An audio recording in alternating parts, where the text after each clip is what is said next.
Muy buenos días a todos. Soy la abogada Marina Coronel, funcionaria de la Coordinación General de Mujeres Privadas de Libertad.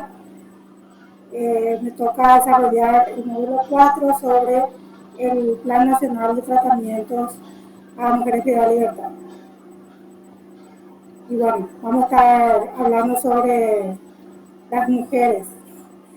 Algunos de los consejos creo que va a poder ser aplicado a las esposas de los caballeros que hoy están asistiendo al curso. Nada más para quebrar el hielo. Bueno, Luis, por favor, si puedes pasar la primera diapositiva.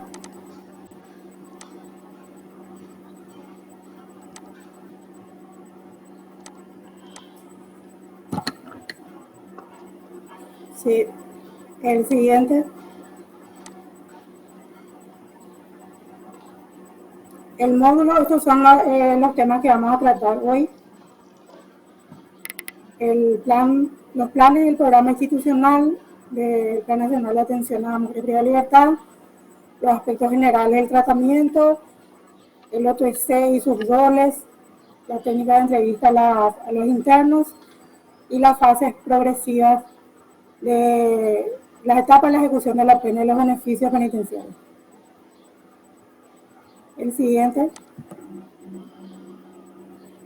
Bueno, antes de entrar en el programa en sí, el diagnóstico de la situación de las mujeres privadas de libertad.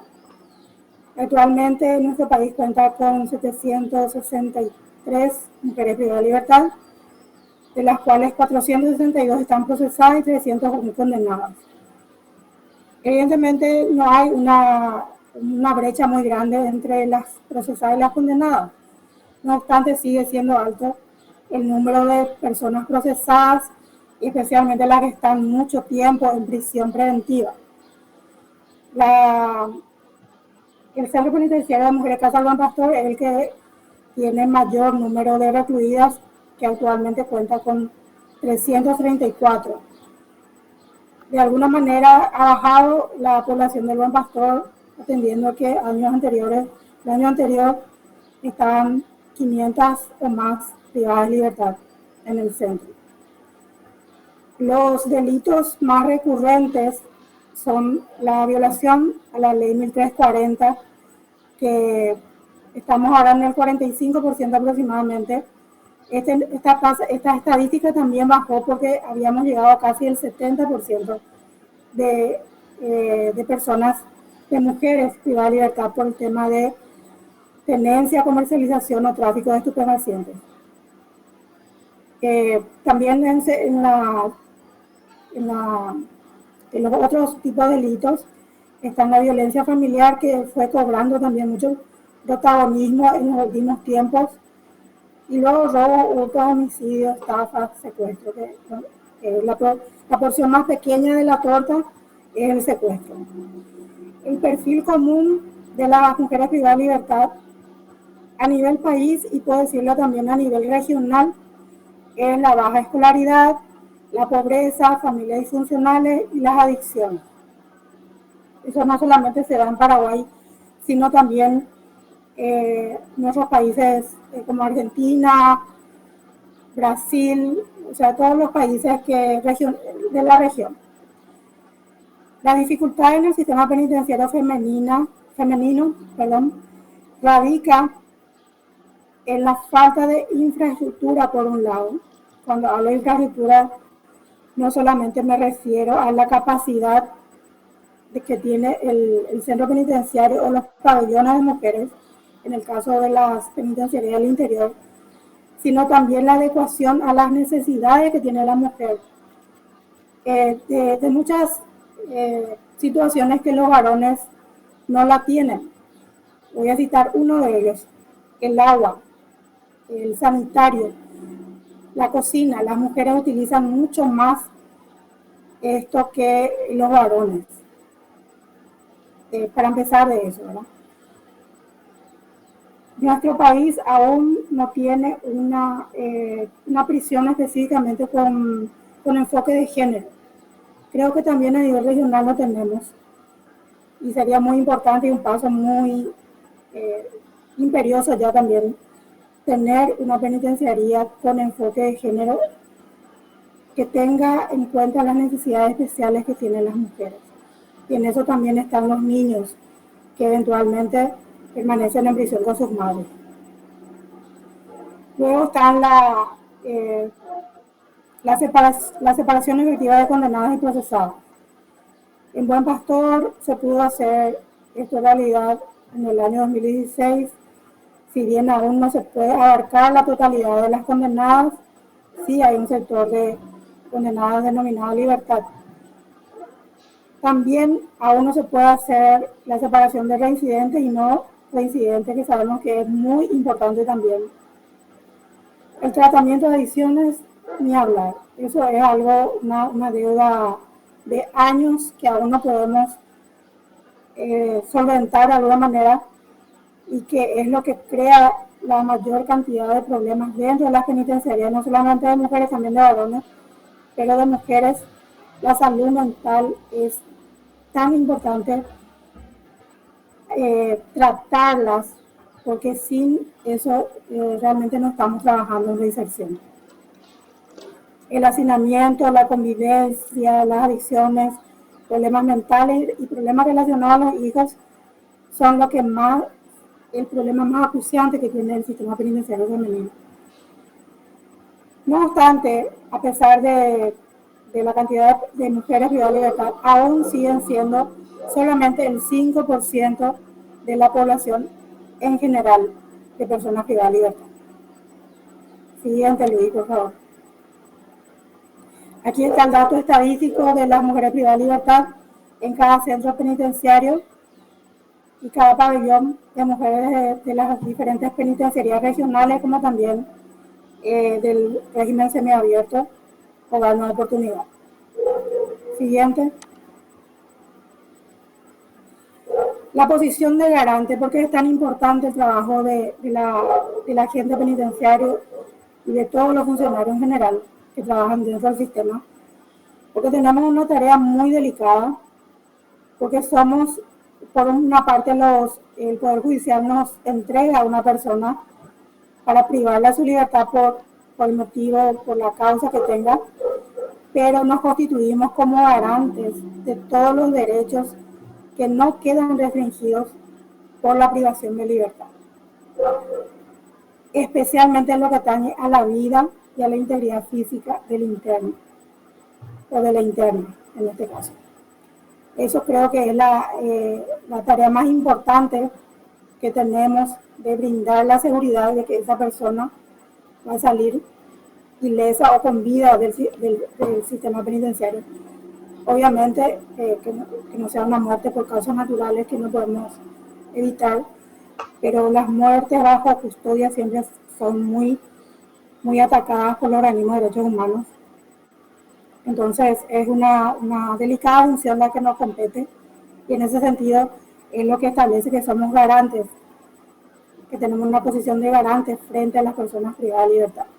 Y además está decir los demás derechos como educación, salud y todo lo demás. El siguiente, Luis.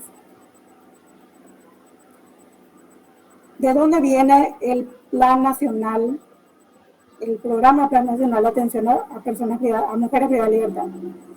En el año 2014, por resolución ministerial, el Ministerio hace una reorganización de la estructura del Ministerio y crea la coordinación de establecimientos de mujeres, que tenía a cargo las tareas y planes desarrollados dentro de los centros penitenciarios de mujeres. Posterior a eso, Luis, el próximo, por favor. En el año 2015 se aprueba el Programa Nacional de Atención Específica a las Mujeres Privadas de Libertad, que tiene como objetivo mejorar las condiciones de privación de libertad de las mujeres a fin de ejecutar las normativas y tratados internacionales que ha suscrito nuestro país en relación a los derechos humanos y específicamente a las personas privadas de libertad con perspectiva de género, en este caso la aplicación efectiva de las reglas de Bangkok, que más adelante vamos a estar desarrollando, que son específicas para el tratamiento de mujeres. Posterior a esto, siguiente, en el año 2016, en que se aprueba la estructura orgánica de la Dirección General, se eleva, vamos a decir de alguna manera, la coordinación de mujeres a Coordinación General de Establecimientos Penitenciarios de Mujeres y le da otras facultades y atribuciones como ser que esta coordinación general está encargada de coordinar la gestión de las diferentes dependencias de establecimientos de mujeres, diseñar e implementar políticas públicas orientadas a la reinserción social y ejecutar el programa nacional de atención a mujeres privadas de libertad en coordinación con la Dirección de Grupos Vulnerables del Viceministerio de Política Criminal. O sea, le da un enfoque también de política criminal, pero específica para mujeres. También le da la facultad de implementar procedimientos administrativos concernientes a la inclusión, clasificación y traslado de las mujeres. También monitorear la labor interna en las penitenciarías y pabellones de mujeres, mantener el sistema de información mediante una base de datos que se da a través de los reportes de parte diario, y también dictaminar en procedimientos administrativos disciplinarios que involucren a guardias cárceles o servidores del sistema femenino, sistema penitenciario femenino. Siguiente. Bueno, ¿en qué se basa esta política de enfoque de género? Cuando hablamos de políticas públicas, se trazó un lineamiento que era la humanización, que es la humanización de las cárceles. Y cuando hablamos de humanización, se entiende, parecería ser que solamente nos abocamos a lo que en el pensamiento que se trata del trato a las internas. Y no es, también implica el trato, obviamente, pero tiene más aristas. Y en esto están las líneas estratégicas de la humanización, que son, como por ejemplo el seguimiento procesal para garantizarles el debido proceso. ¿Por qué esto? Porque hay personas que permanecen en prisión preventiva un excesivo tiempo, incluso siendo inocentes. Y tengo experiencia en eso, que 41 mujeres desde fines de 2014 a comienzos de 2018 fueron sobreseídas o absueltas de culpa y pena luego de estar meses o años en prisión preventiva. Por eso es tan importante hacerle seguimiento a los procesos las internos, si bien no somos parte del proceso como defensores, abogados, o fiscalía o jueces, lo que sea. Sí somos parte del sistema penitenciario que debe velar por el debido proceso, y también cuando tenemos conocimiento de algunas situaciones que puedan apoyar, ayudar a que las situaciones procesales puedan ser aceleradas. Otro aspecto es la infraestructura. En este punto quería mencionar que mucho a veces se ataca lo que es la construcción de nuevas cárceles, y yo creo que es fundamental la infraestructura. Creo que la política penitenciaria está enfocada en eso, que la infraestructura es determinante para poder seguir los tratamientos a los internos o a las internas.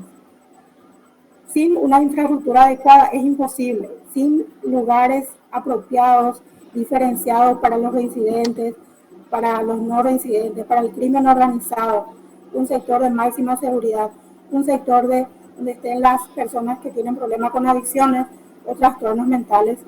Sin eso, el trabajo del funcionario penitenciario se hace sumamente difícil. Es imposible tratarlos si no tenemos una infraestructura adecuada. El tratamiento, y en esto abarca también el tratamiento penitenciario de apoyo psicológico, porque la privación de libertad sí tiene un costo psicológico. Con esta pandemia creo que muchas personas han tenido más o menos la perspectiva qué significa estar privado de libertad, si bien no estábamos privados de libertad porque cometimos un hecho punible. los efectos psicológicos son prácticamente los mismos. No estamos preparados para estar encerrados, entonces eso sí tiene un impacto psicológico fuerte en las personas y mucho más en las mujeres de la libertad, porque generalmente son cabezas de familia, tienen muchos niños a cargo que quedan expuestos a muchas situaciones que no pueden ellas eh, solucionar, entonces crea bastante problemas en ese sentido, problemas de salud mental. Las terapias laborales y educacionales, evidentemente, y de recreación son fundamentales para que el sistema penitenciario se desarrolle con naturalidad, normalidad, porque tenemos que tener en cuenta que la ley nos dice que la vida en prisión debe ser lo más parecido a la vida en libertad. Y muchas, incluso en libertad, no tuvieron el derecho o la oportunidad de acceder a un trabajo o a la educación, incluso a la salud, y su primer contacto con esos derechos son las penitenciarias. El buen trato también forma parte de la humanización. El buen trato no significa consentirles en todo lo que no deberíamos consentir, pero sí tratarles con respeto. Hay que respetar para ser respetados, ¿verdad? Entonces eso es fundamental para poder llevar una buena dinámica de trabajo dentro de las penitenciarías, centros penitenciarios y pabellones de mujeres. También la formación de valores. Y en esto quiero decir que realmente no podemos eh, educar en valores sin ser ejemplos. No podemos transmitirle valores si no estamos predicando con nuestras acciones. Eso es fundamental para poder ser un servidor penitenciario, tener muchos valores éticos dentro del sistema. El apoyo post-penitenciario también es determinante. En esto quiero decir, rápidamente voy a comentar una experiencia que tuve al ser presidente de una fundación post-penitenciaria. Llegamos a trabajar con 15 mujeres privadas de libertad. La primera que le llevamos nos robó todo lo que teníamos. No obstante, eso no nos hizo declinar, seguimos con el trabajo y las 14 restantes nunca más ingresaron al sistema. Es decir, sí, yo creo y puedo hablar con propiedad de que el post penitenciario ayuda y muchísimo a evitar la reincidencia. Y a evitar la reincidencia estamos hablando de la seguridad realmente de la sociedad. El próximo, Luis. El Plan Nacional de Atención a Mujeres Privadas de Libertad. El plan se fundamenta en 3 estrategias. La igualdad de oportunidades para las mujeres privadas de libertad, y al hablar de igualdad de oportunidades, hablamos a la educación, a la salud, a un trato digno, a un lugar adecuado, en todos los ejes que podamos darles igualdad, en los derechos, que ellas deben conocer sus derechos y obviamente también sus obligaciones. Pero la igualdad de oportunidades es muy importante tener hacia las mujeres privadas de libertad. Tratarlas a todas de la misma manera y darles las mismas oportunidades a las que realmente quieren salir adelante. Y tratar de, obviamente, influir en las que no tienen tanta voluntad a fin de, porque ese es nuestro trabajo, de tratar de reinsertarles y en algunos casos insertarles porque nunca estuvieron insertas realmente en la sociedad, infundirles la voluntad de cambio, ya sea a través de la educación o de capacitaciones que pueda adquirir para que pueda tener alguna herramienta al salir de prisión. El empoderamiento como enfoque sería el segundo punto, la segunda estrategia. Y el empoderamiento se trata de que ellas puedan capacitarse en lo que ellas son, por ejemplo, buenas. Algunos tienen destrezas especiales para la costura, otras para la cocina, para peluquería. Buscarle algo en que ellas puedan empoderarse y que pueda realmente servirle una vez que ellas obtengan su libertad. Y la otra estrategia es la capacitación especializada del personal de seguridad y también de tratamiento y administrativo. Y la capacitación Es lo que ya se ha brindado en diferentes oportunidades y creo que es muy importante que el personal conozca realmente las leyes y las reglas de tratamiento a las mujeres de la libertad, porque es un sector muy, muy delicado. Creo que después de menores, las mujeres son el, dentro del sistema la parte más vulnerable, porque nos hace, es lo mismo que en la familia. En la familia no le tratamos igual a los varones y a las mujeres. Tenemos nuevamente un trato diferente. Entonces eso se replica nuevamente en las penitenciarías. Y cuando trabajamos en un sector tan delicado como el sistema penitenciario y con mujeres, siempre estamos expuestos a denuncias ante organismos de derechos humanos, o ante la fiscalía, ante el Poder Judicial, estamos muy expuestos. Pero podemos evitar muchísimos problemas si conocemos qué podemos hacer, qué debemos hacer y qué no debemos hacer según la legislación vigente, los tratados internacionales y las reglas que fueron acogidas por nuestro país. Y en el caso de que tengamos problemas, vamos a poder defendernos porque actuamos dentro de lo que nos dice nuestra normativa que podemos actuar. Por eso es tan importante la capacitación y conocer qué es lo que, cómo debemos proceder en el tratamiento con las mujeres privadas de libertad. Siguiente, Luis. Los objetivos generales del plan del programa de tratamiento a mujeres es, obviamente, mejorar las condiciones de reclusión y también crear un plan en coordinación con la Dirección de Atención a Grupos Vulnerables del Viceministerio de Política General, con un plan que sea con enfoque de género. Eso es el primer y el segundo punto de los objetivos generales. El tercero, Luis, el próximo, por favor, es establecer la ejecución de las políticas y estrategias con enfoque de género con respecto a los derechos humanos. Y más adelante vamos a tratar un poco de qué se trata ese diseño de ejecución de políticas y estrategias que debemos implementar con las mujeres privadas. El siguiente, Luis. Los objetivos específicos es aumentar la visibilidad de la situación de las mujeres privadas de libertad.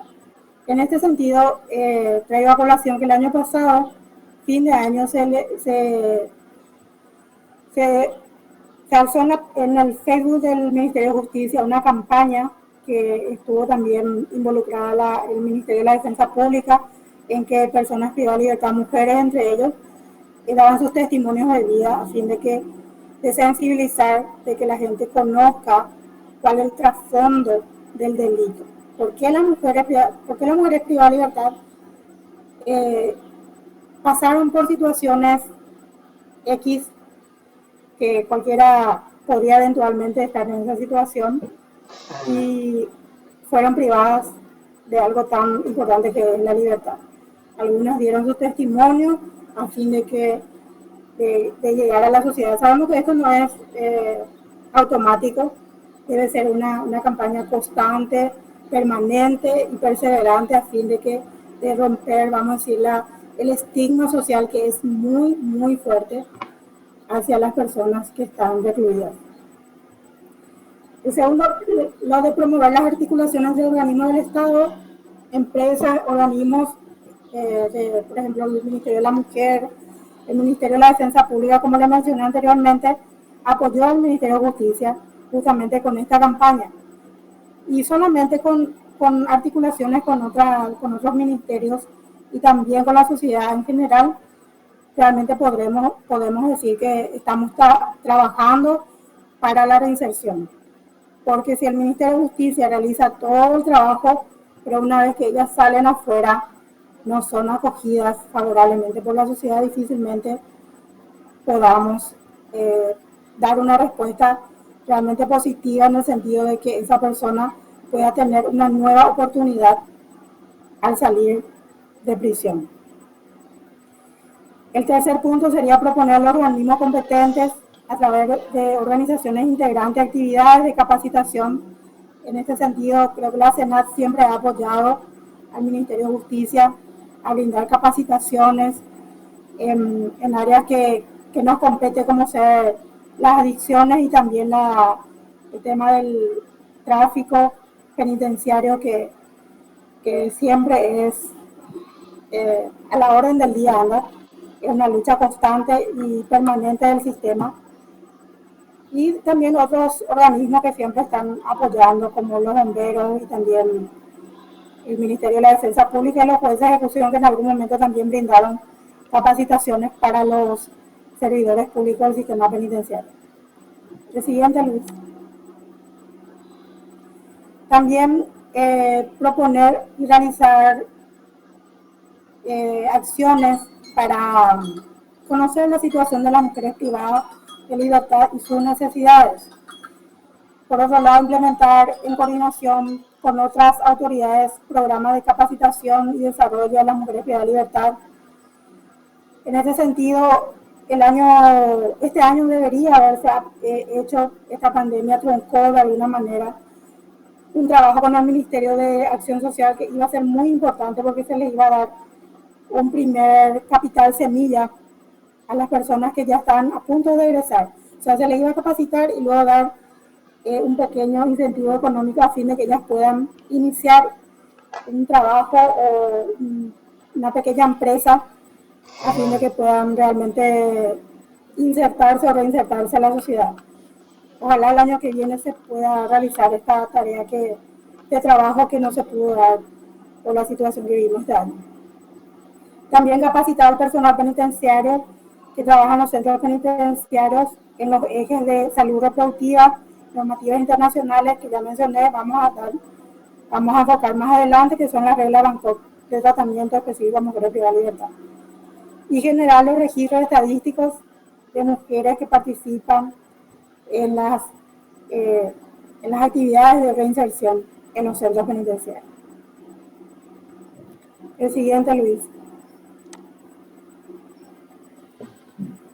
Bueno, ahora entramos terminando con el plan de tratamiento a mujeres, como les mencioné, están objetivos generales y específicos que habíamos mencionado y nos falta mucho camino por andar en ese aspecto, pero creo que se ha dado ya los primeros pasos y varios creo, pero nos falta mucho camino por andar, ojalá podamos implementar. Creo que nuestros retos generalmente son los límites presupuestarios y también los recursos humanos, que a veces no disponemos de lo que necesitamos para poder realmente realizar todo el plan de tratamiento que nos hemos trazado, pero estoy segura que en algún momento vamos a poder cumplirlo a cabalidad. El segundo, nuestro nuevo tema es el OTC y el Consejo Asesor. Bueno, el OTC es un órgano muy importante, interdisciplinario, que realiza la labor de observación, evaluación, diagnóstico y plan de tratamiento a las personas privadas de libertad a los efectos del cumplimiento de la progresividad de la ejecución de la pena, como también el encargado de emitir los dictámenes referentes a las condiciones favorables o no para la obtención de los beneficios contemplados en la ley.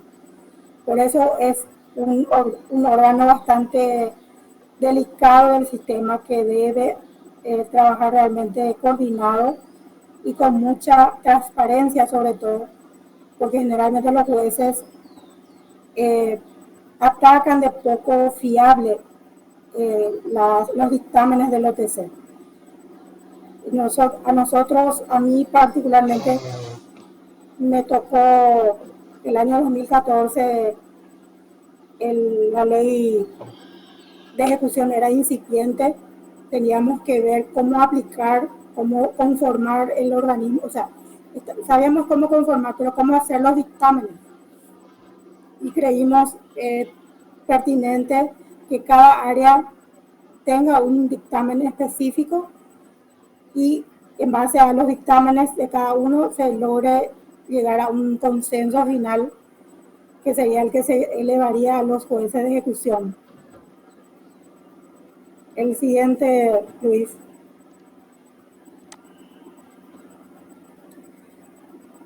Aquí está el periodo de observación, tratamiento. El periodo de observación está establecido por la ley que el interno está a disposición del organismo técnico y que este tendrá a su cargo el estudio médico, psicológico, social, y basado en esta información le da un plan de tratamiento en donde el organismo considere que debe estar. Sabemos que esto en la realidad no se puede aplicar 100% porque muchas personas privadas de libertad están en demasía en prisión preventiva, entonces una vez que es condenado prácticamente está cumpliendo la mitad de su condena o compurgando. No obstante, debemos seguir el lineamiento que nos establece la ley y generalmente se le da el plan de tratamiento a pesar de que ya están, por ejemplo, en la mitad de su condena. Entonces hay situaciones aquí que no son muy ajustables a la realidad, pero que nos indica de cómo debemos proceder en cada etapa de la ejecución de la pena. Siguiente, Luis. Aquí ya está el periodo de tratamiento, donde ya el interno debe estar involucrado en algún programa específico de educación, trabajo, recreación espiritual, en algún programa que haga que una vez que el juez solicite su informe técnico criminológico esté involucrado en algún área, ya sea educativo, laboral, en que pueda, y psicológico, obviamente. Psicología generalmente es lo que traba un poco la salida de las personas privadas de libertad. En esto quiero decir que muchas veces disentí con los jueces en el sentido de que hay informes psicológicos que son, vamos a decir que son normales dentro de un contexto de encierro, el cual sería, por ejemplo, la ansiedad por salir, la ansiedad porque llega su juicio oral, porque llega su salida transitoria, la ansiedad porque tiene un problema afuera que no puede resolver. Entonces, por más de que sí un tratamiento psicológico, es muy difícil pedirle a una persona privada de libertad que no tenga ansiedad. Puede manejarlo de alguna manera, pero hay situaciones que los llevan también a no poder manejar eso. Incluso hay situaciones que como tienen una situación de que tiene una afinidad con el psicólogo, la institución, afinidad en el sentido de que es un psicólogo de tratamiento, le sale un resultado y al ir a un psicólogo del Poder Judicial se siente cohibido o tiene miedo y a veces el resultado sale diferente. Que son situaciones que también considero que se deben tener en cuenta al darle 6 meses de psicología a veces antes de darle un beneficio penitenciario. Y también lo que también salta mucho es la agresión reprimida. Y la agresión reprimida a veces se da porque no quiere tener una mala conducta. Entonces, ante situaciones de estrés o de conflicto con sus compañeras, no reacciona justamente para no tener un sumario por peleas o discusión o lo que sea. Más adelante, Luis, por favor. El periodo de prueba. El periodo de prueba ya está en las salidas transitorias, pasar al régimen semiabierto, semilibertad, que son los beneficios que establece la ley para las personas que ya tienen un buen concepto. Quiero traer a colación aquí que concepto y conducta no son iguales. La conducta del interno puede ser excelente.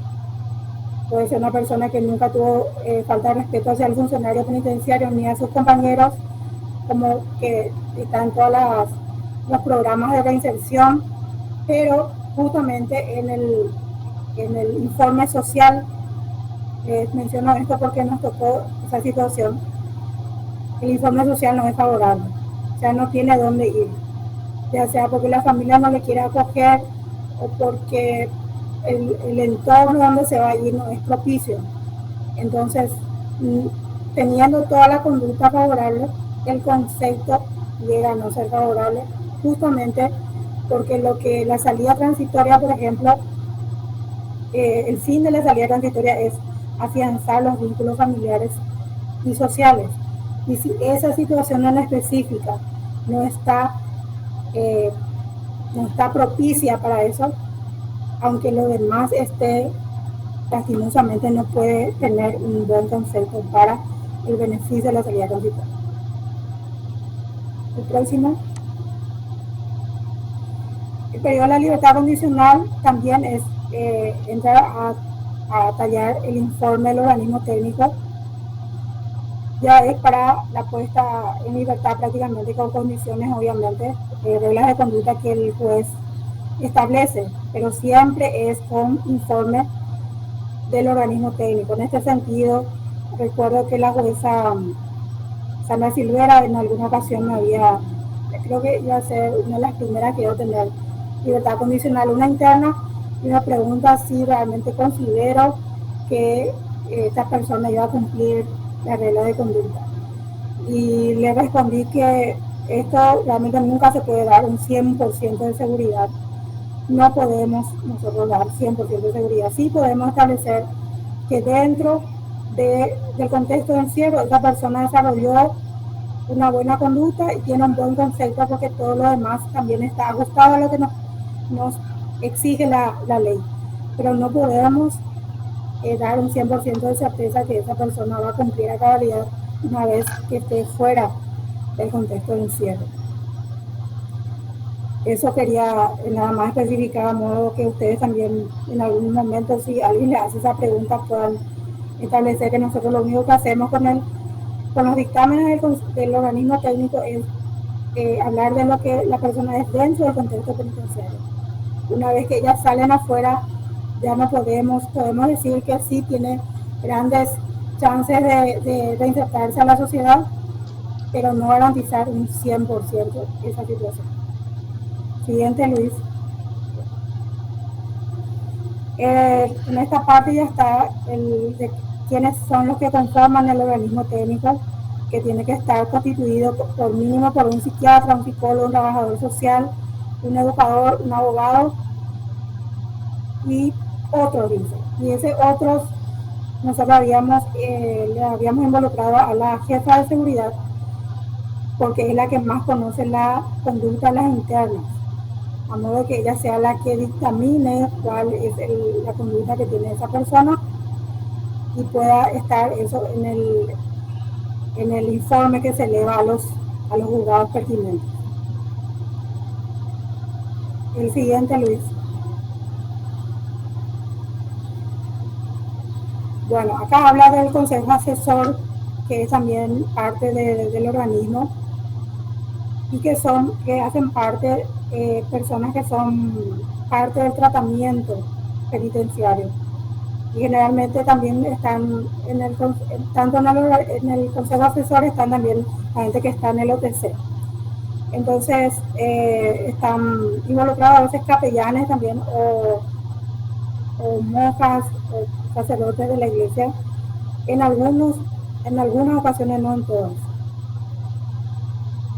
Y también habla de la asistencia psicológica, nuevamente con el objeto de otorgar tratamiento terapéutico a los internos que requieran y acudan solicitando. También habla de la importancia de los grupos de terapias, tanto para adicciones como también de tratamiento y prevención de suicidio. Específicamente quiero acotar acá que es muy importante en el área de mujeres, porque las mujeres tienden mucho más a la depresión y a los intentos de suicidio, lastimosamente. También más se dieron en mujeres que en varones.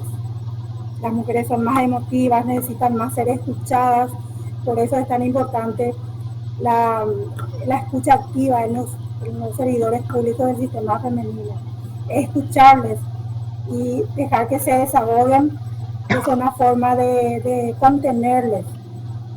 Y luego, obviamente, las palabras asertivas, las palabras propicias y positivas en un momento dado en que están sufriendo algún tipo de depresión o de situaciones difíciles hacen con que se pueda manejar mejor las crisis en el sistema penitenciario femenino. El siguiente, Luis.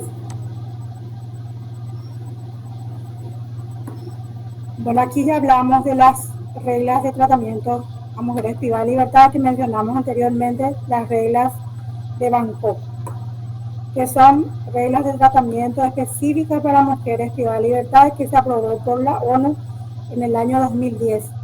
Hay un material de apoyo que está mejor ilustrado lo que busca la regla de Bangkok, y también en el material de apoyo están las 70 reglas que establece este tratamiento de mujeres, que va desde el ingreso, registro, higiene, salud, seguridad, información, capacitación, relaciones sociales, postpenitenciarios, sensibilidad y planificación.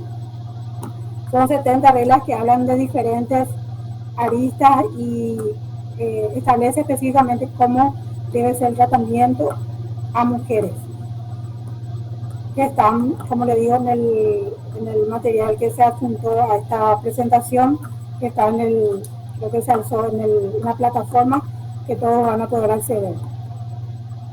El siguiente, Luis. ¿A quiénes protegen las reglas? Las reglas protegen a las mujeres privadas de libertad en espera de un juicio o condena, y también a las que están con medidas de protección, también a las mujeres que cumplen medidas alternativas no privativas de libertad, y a los niños y niñas que tienen a sus padres encarcelados. Y en esto quiero mencionar que el punto más sensible del sistema penitenciario femenino son los niños. Los niños, porque ellos no son privados de libertad. Les tocó la mala suerte de nacer en prisión y permanece con sus madres en esa situación, pero son el punto más vulnerable de nuestro sistema y que realmente tenemos que cuidar muchísimo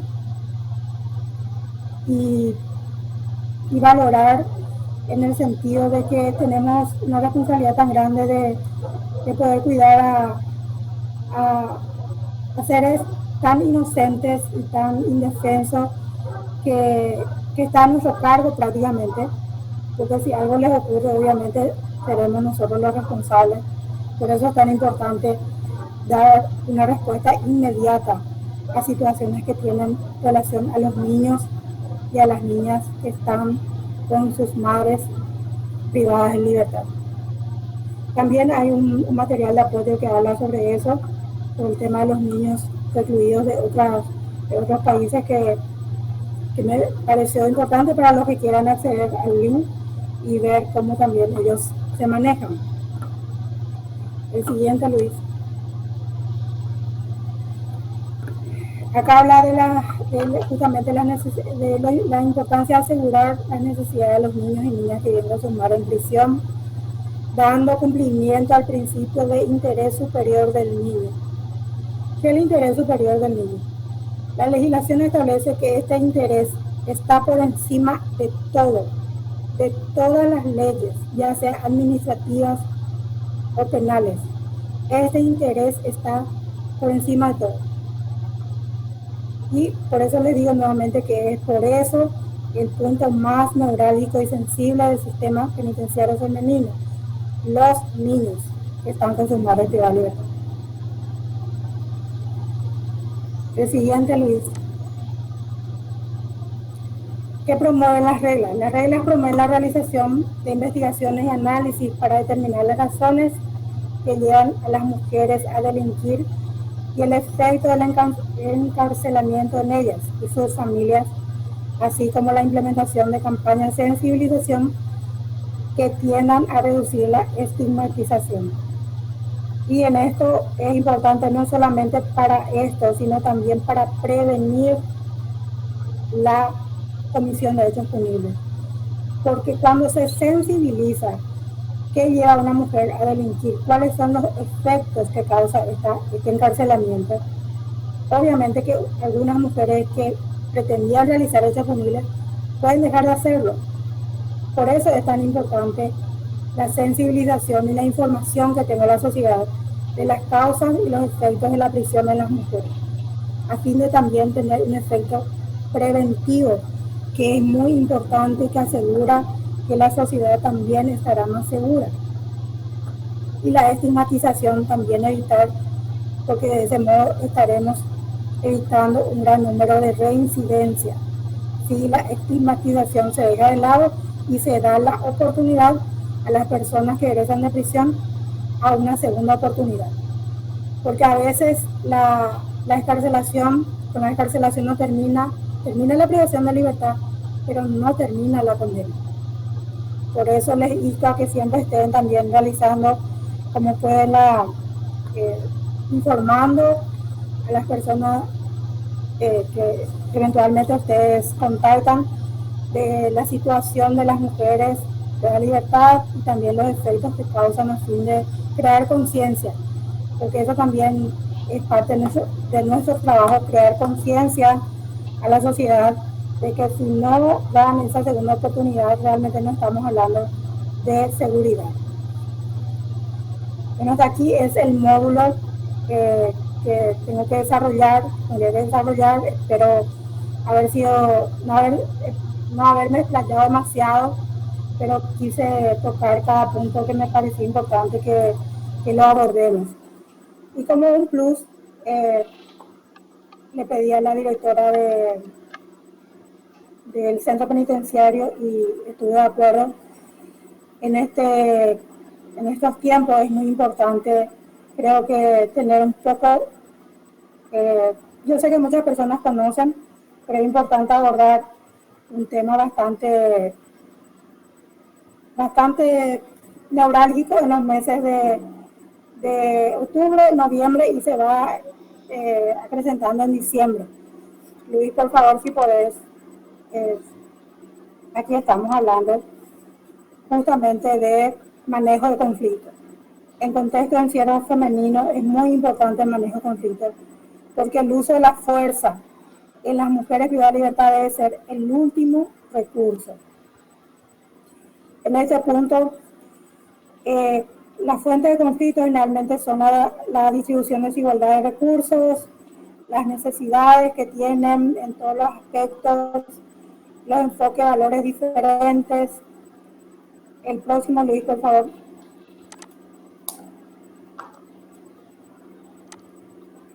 Y en este punto es importante, primeramente, tener en cuenta cuáles son las formas de resolución.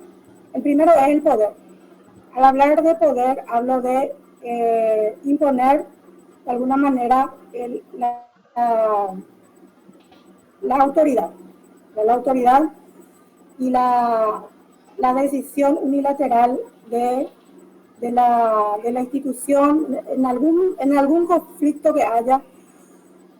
Ahora se está suscitando mucho esto por el tema de la pandemia. Y la ventaja es que son decisiones rápidas, ¿verdad? Se cumple tal cosa y punto. La desventaja es que puede generar escalada de conflictos mayores. La segunda forma de resolución son las normas. Aplicar las normas directamente, las normas, ya sea las leyes o las normas penitenciarias. Las ventajas son los criterios objetivos, porque se tiene solamente objetividad, punto. Y las desventajas son que requieren interpretación y a veces las interpretaciones no son objetivas, son subjetivas. Y por último, la forma de resolución, los intereses. La ventaja de esta forma es la que satisfacen a ambas partes, porque al hablar de intereses estamos hablando de consensuar y llegar a un término medio en que los intereses de las partes, de ambas partes, sean tenidas en cuenta. Y las desventajas son que exige un trabajo identificar cuáles son los intereses de ambas partes y llegar a un consenso. El siguiente, Luis. Análisis y manejo de conflictos. En esto primeramente hay que identificar a las personas involucradas a cuántas afecta, de qué manera y por qué les afecta. Lo segundo es entender las percepciones y las emociones de las partes. ¿Qué piensan cada uno? Ser un poco empático de ambas partes. Transmitirle también como autoridad cuáles son las medidas y las causas de las decisiones que se toman y hacer frente a las actitudes y respuestas de la otra parte. Hay que recordar que las partes siempre tienen motivaciones, valores y creencias y vinculaciones relacionadas a necesidades o poderes. También es importante especificar el problema que aqueja a las partes, haciendo una relación sobre la base de la fuente que lo genera. O sea, qué es lo que está generando el problema. Y determinar cuáles son las posiciones de las partes y qué necesidades e intereses hay detrás de cada posición. Luego el proceso, verificar la dinámica del conflicto. ¿Qué fue lo que le desató el conflicto? ¿Qué otros problemas han surgido? ¿Cuáles fueron los momentos más tensos? Y otros hechos que hayan influido eventualmente en el conflicto. Luego tener en cuenta los recursos. Cuando hablamos de recursos, hablamos de factores ajenos a las partes que presionan para llegar a un arreglo. Serían personas, instituciones que podrían eventualmente llegar a ayudar a resolver el problema. O sea, debemos utilizar todos los recursos disponibles a fin de evitar una escalada de conflictos y también de uso de la fuerza, por supuesto. El siguiente, Luis. El procedimiento para el manejo de crisis habla de contener. Primeramente, contener en el que se adoptan las medidas necesarias para determinar el espacio que compromete la crisis y contribuye a la zona de riesgo. Y en este punto es importante tomar acciones para evitar su expansión a otras áreas. Generalmente el conflicto siempre se suscita en un área específica. Y también es importante evacuar al personal y a las personas privadas de libertad que no se encuentren participando de esos actos de violencia. El otro punto es mediar el conflicto. Es un conjunto de acciones planificadas y ordenadas que permiten intervenir dentro de un marco de la ley con el propósito de persuadir a las personas privadas de libertad que se encuentren con actitud violenta a fin de garantizar la vida y la integridad de las personas, posibles rehenes, para resolver con éxito la crisis. La mediación de conflictos en lo posible debe estar a cargo de un personal capacitado. Sabemos que hay personas que son muy buenas mediando situaciones, son buenas con las palabras o tienen influencia en las personas privadas de libertad. Y también aislar, estableciendo un perímetro de seguridad que permita controlar las comunicaciones, la ubicación, los servicios de salud, los bomberos, y se debe limitar el acceso de personas que no participen en la intervención y con ello se facilitará la salida y la evacuación a una zona de riesgo. Principios orientadores para ser un buen mediador. Primeramente, es importante ser suave con la persona y duro con el problema. El problema es lo que nosotros tenemos que atacar, no las personas. Eso es importante saber. Mediar los intereses, no las posiciones. Debemos saber bien cuáles son los intereses de cada uno y mediar eso. No tener una posición intransigente, sino saber escuchar para poder ser un buen mediador. Presentar también opciones de resolución de la crisis. El mediador generalmente no está del lado de nadie, sino está del lado de la solución de la crisis. También es importante utilizar criterios objetivos, leyes, costumbres, decisiones judiciales, decisiones anteriores, todo lo que tengan a mano como para traer a colación y eventualmente utilizar esos criterios. Saber escuchar y comunicar, ya le dije, hay que saber escuchar y saber comunicar también, porque la forma que se dice es muy importante. No es a veces lo que decimos, sino la forma que lo estamos diciendo. La asertividad en la comunicación es muy importante. Y si fracasa la mediación, eventualmente utilizar la correcta y equitativa norma. Con esto yo creo que salvamos una situación de crisis, llegamos hasta lo máximo del diálogo y obviamente que si fracasan todos los intentos de mediar y de dialogar, no tendremos otra opción que proceder de otra manera, pero por lo menos tendremos la certeza y la defensa ante los organismos de derechos humanos de que realmente se agotaron todos los intentos de diálogo y de mediación. Bueno, creo que con esto termino mi módulo. Luis, el próximo, por favor. Le traje a colación acá un poema de una privada de libertad que estaba recluida en Panamá, que me pareció muy lindo su poema. Oscuridad amanece y con la luz del alba renacen los sueños, las esperanzas renovadas dejándose escuchar, el paloteo que viene y va rompiendo el silencio matutino. Voces de mujeres intensas que anhelan a gritos libertad. Muy lindo me pareció porque realmente la libertad es el segundo y el más preciado después de la vida y por eso tenemos que entender que si bien algunas personas actúan al margen de la ley, es muy difícil manejar la privación de libertad. Y por último, para terminar,